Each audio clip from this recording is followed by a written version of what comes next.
नमस्कार। नई परख पर आप सब लोगों का स्वागत है।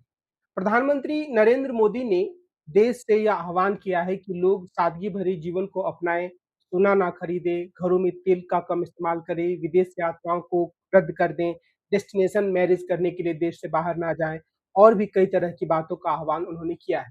और क्लबुल अब यही है कि वे एक सादगी की बात कर रहे हैं।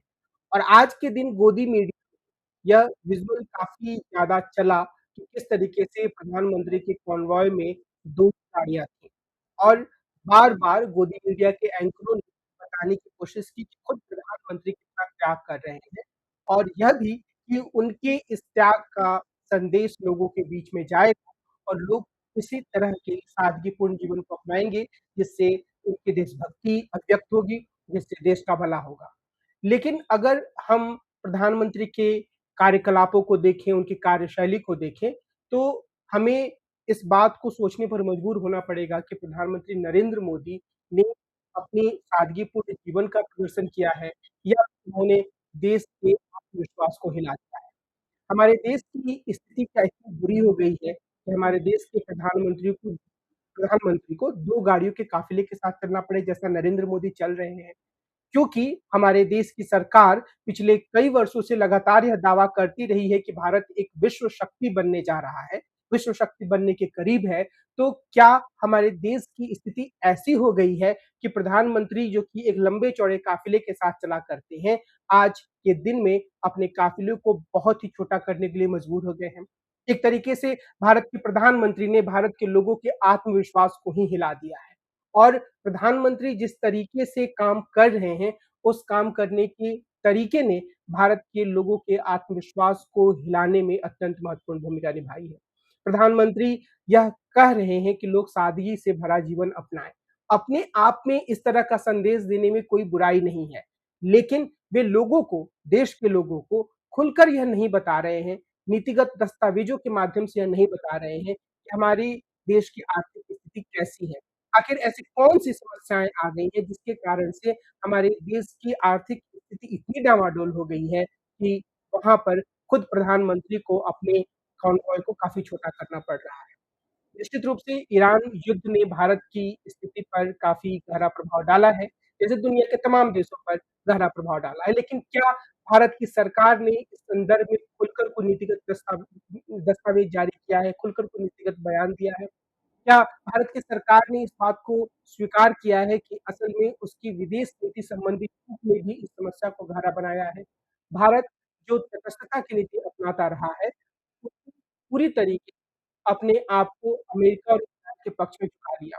जब ईरान के खिलाफ युद्ध शुरू होने वाला था, उसके ठीक पहले बिना किसी पूर्व योजना के, क्योंकि एक ऐसी योजना जो कि तत्काल बनी, उस पर प्रधानमंत्री ने अमल किया और वो इज़राइल है। इससे ईरान को काफ़ी निराशा हुई। बाद में जब ईरान के सर्वोच्च नेता की हत्या हुई, तब भी हमारे देश की सरकार ने औपचारिक रूप से अपनी संवेदना प्रकट करने में काफ़ी समय लगाया। इससे ऐसा प्रतीत हुआ कि भारत की सरकार अमेरिका और इज़राइल के दबाव में है और वह ईरान से एक लंबी दूरी बनाकर रखना चाहती है। इससे भी जो एक मित्रतापूर्ण संबंध का माहौल था भारत और ईरान के बीच में, वो प्रभावित हुआ। अगर भारत की सरकार इस तरह की नीति ना अपनाती, अगर वह ईरान के साथ खड़ी रहती या कम से कम मजबूत सतर्कता की नीति अपनाते हुए जो आक्रामक पक्ष है, आक्रमण करने वाला पक्ष है, उसकी आलोचना करती, तो शायद भारत की स्थिति आज इतनी बुरी नहीं होती। लेकिन यह स्थिति कितनी बुरी है, हमारे देश की सरकार का यह कर्तव्य है कि वह लोगों को इसके बारे में बताए। लेकिन नरेंद्र मोदी की सरकार में ऐसा लगता है कि मानो सर्वे सर्वा एक ही व्यक्ति है, जो कभी इशारों में, कभी भाव-भंगिमा के साथ कुछ संदेश देता है। लेकिन इस देश के में जो कैबिनेट की प्रणाली है, उसमें मंत्रियों की भी कुछ ज़िम्मेदारियाँ हैं, मंत्रियों का भी कुछ दायित्व है। मिसाल के तौर पर देश के वित्त मंत्री को निश्चित रूप से यह बताना चाहिए लोगों को, बिल्कुल तथ्यगत रूप से संसद में बताना चाहिए कि देश की आर्थिक स्थिति कैसी है और प्रधानमंत्री नरेंद्र मोदी को उनसे ऐसा करने के लिए कहना चाहिए। लेकिन प्रधानमंत्री नरेंद्र मोदी ने भी एक ऐसी रणनीति अपनाई है, जिसमें वो यह दिखाना चाहते हैं कि अंततोगत्वा वही सारे निर्णयों को लेने वाले व्यक्ति हैं। तो इस लिहाज से जो सरकार की नीति है कि एक व्यक्ति केंद्रित फैसले होते हैं, एक व्यक्ति की सोच के आधार पर सरकार काम करती है, उसमें संसद की परवाह नहीं की जाती है, कैबिनेट की परवाह नहीं की जाती है, विपक्ष के नेताओं की परवाह नहीं की जाती है, तो फिर देश की स्थिति ऐसी ही बनती है, जहाँ पर संशय होता है, भ्रम होता है, लोगों को यह पता नहीं होता है कि अगर हमारे देश के सामने एक आर्थिक संकट है, तो वह आर्थिक संकट कितना बड़ा है और उससे निपटने के लिए सरकार कौन-से रास्ते अपना रही है। प्रधानमंत्री ने सीधे तौर पर सिर्फ यही कहा है कि लोगों को फला-फला चीज़ें करनी चाहिए, लेकिन उन्होंने यह नहीं बताया कि उनकी सरकार क्या करने वाली है। आप इस बात पर भी ध्यान दीजिए कि अगर हम मंत्रिमंडल की ज़िम्मेदारी की बात करें, रिस्पॉन्सिबिलिटी फिक्स करने की बात करें, तो नरेंद्र मोदी की सरकार का रिकॉर्ड बहुत ही खराब रहा है। अगर हम नीट परीक्षा का ही उदाहरण लें, तो अभी एक ऐसा वाक़या हुआ यानी कि पेपर लीक का वाक़या, जिसने छात्रों को हिला कर रख दिया है। लेकिन क्या आपने यह पाया कि सरकार की तरफ से कोई औपचारिक बयान आया हो? क्या कोई रिस्पॉन्सिबिलिटी फिक्स करने की कोशिश की गई है? क्या शिक्षा मंत्री ने इस घटना पर अफ़सोस जताया है? क्या शिक्षा मंत्री ने अफ़सोस जताते हुए इस घटना के बाद इस्तीफ़ा देने का फैसला किया है? ऐसा कुछ नहीं हुआ है। सीबीआई जाँच का आदेश दे दिया गया है, जिसका सीधा मतलब होता है कि मामले की लीपापोती कर दी जाएगी। तो यह सरकार रिस्पॉन्सिबिलिटी फिक्स नहीं करती है, बल्कि एक व्यक्ति केंद्रित सरकार के रूप में यह काम कर रही है। आप यह भी ध्यान दीजिए कि जिस तरीके की प्रधानमंत्री बड़ी-बड़ी बातें कहते रहे हैं, मेक इन इंडिया इत्यादि की, क्या वे सारी चीज़ें देश की अर्थव्यवस्था को गति देने में नाकाम रही हैं? क्या दूरस्थ ईरान में हो रहे एक युद्ध ने भारत की अर्थव्यवस्था को इतना ज़्यादा खोखला कर दिया है कि प्रधानमंत्री को अपना कॉन्वॉय छोटा करना पड़ रहा है और लोगों से सादगीपूर्ण जीवन जीने की बातें कहनी पड़ रही हैं। यह अपने आप में कोई बुरी बात नहीं है, मैंने पहले भी इस बात पर जोर दिया है। लेकिन उसके बरक्स लोगों को यह ज़रूर पता होना चाहिए कि वे ऐसा क्यों कर रहे हैं? क्या महाशक्ति की तरफ बढ़ने वाले देश की स्थिति सच में इतनी खराब हो गई? आपने यह भी देखा होगा कि बहुत सारे जो जज हैं या फिर अन्य मंत्रीगण हैं, वो सादगी का दिखावा करने में जुट गए हैं और कि वीडियोज़ भी वायरल वायरल किए जा रहे हैं, फ़ोटोज़ भी दिए जा रहे हैं कि फलाँ लोग साइकिल पर जाना शुरू कर रहे हैं। लेकिन इन सब चीज़ों से कोई बड़ी राहत सरकार को मिलने वाली है, ऐसा लगता नहीं है। अगर सरकार को वास्तव में राहत चाहिए तो उसे अपनी फिज़ूल खर्ची को रोकनी चाहिए और जिस तरीके का काम नरेंद्र मोदी की सरकार ने पश्चिम बंगाल या अन्य राज्यों के चुनाव के दौरान किया, वह तरीका बिल्कुल ही गलत था। उसने समस्या को अत्यंत गहरा बनाया और इसकी ज़िम्मेदारी भी खुद वर्तमान सरकार के मत्थे ही जाती है, सरकार इससे बच नहीं सकती। तो छोटे-छोटे इस तरीके के दिखावे वाले कदम से ज़्यादा ज़रूरी यह है कि सरकार नीतिगत स्तर पर कोई ठोस फैसला ले और अपनी गलतियों को भी स्वीकार करे।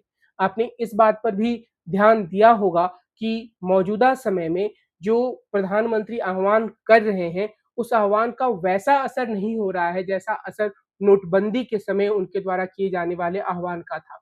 प्रधानमंत्री हमेशा ही एक इवेंट मैनेजमेंट और दिखावा वाला जो पहलू होता है, वो अपने कार्यक्रमों में रखते हैं। जब नोटबंदी हुई थी, जब लोगों में एक बेचैनी थी, लोग पैसा निकालने के लिए एटीएम में खड़े हो रहे थे, तब प्रधानमंत्री जी ने अपनी माताजी को भी एटीएम में खड़ा कर दिया था। संदेश साफ था कि खुद प्रधानमंत्री का परिवार भी, खुद उनकी माताजी भी एक देश सेवा के यज्ञ में योगदान दे रही हैं। देश सेवा के यज्ञ की बात अभी भी कही जा रही है और प्रधानमंत्री खुद अपने स्तर पर इस तरह का एक उदाहरण रखने की कोशिश कर रहे हैं। मुझे लगता है कि यह एक ऐसा कदम है जो कि बहुत सारे संदेश नकारात्मक रूप से प्रस्तुत कर रहा है। सकारात्मक रूप से चीज़ें तभी आ सकती हैं जब वास्तविक अर्थों में सरकार गंभीर दिखे, वह नीतिगत स्तर पर बातें करे, तथ्यों के साथ बातें करे, श्वेत पत्र लाकर बातें करे या फिर वह यह बताए कि जो भी कदम वो उठाने वाली वो क्या है। लेकिन ऐसा कुछ नहीं हो रहा है। पिछले कुछ दिनों से प्रधानमंत्री बार-बार यह संदेश देने की कोशिश कर रहे हैं कि एक बड़ा संकट है और लोगों को सादगीपूर्ण जीवन अपनाना चाहिए। लेकिन ज़रूरत इस बात की है कि प्रधानमंत्री इससे आगे बढ़ें और इससे आगे बढ़ते हुए तथ्यगत नीतिगत एक दस्तावेज़ जारी करें और इसके साथ ही वे अपने मंत्रिमंडल के सहयोगियों को खुलकर काम करने का मौका दें, उन्हें उनकी ज़िम्मेदारियों का एहसास कराएँ, उनकी ज़िम्मेदारियाँ फ़िक्स करें। अगर कोई मंत्रालय गड़बड़ काम करता है, तो मंत्रियों को उनके पद से हटाएँ।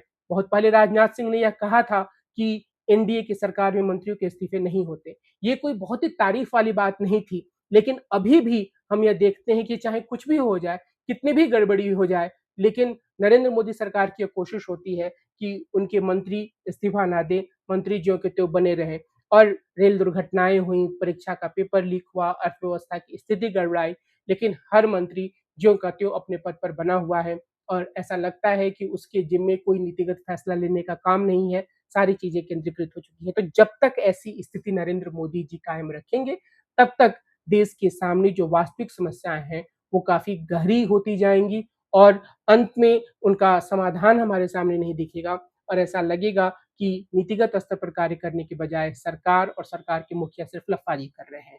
और अगर प्रधानमंत्री को इससे बचना है, तो उन्हें वास्तविक अर्थों में कुछ काम करना होगा।